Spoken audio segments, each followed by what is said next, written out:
Mapahiran natin yan. O, pahiri.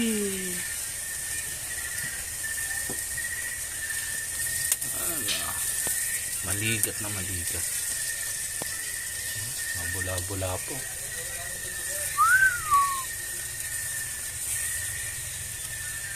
Tapos baliktarin ulit. Baliktarin mo ulit to. Hindi, niluluto ko ay tabihang yun eh. Ito sa gilid. Yung ilalim niya yung hita. Ay, amoy pa lang. Kasi isa naman ay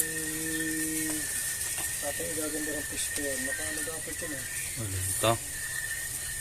Ito dapat ang madali oh. Lagyan mo ng uling dyan. Hindi, tama na ang uling. Sobra-sobra na ang uling. Patatayin na lang natin baka. Siyempre ihahanap natin ibang anggulo. Ibang anggulo.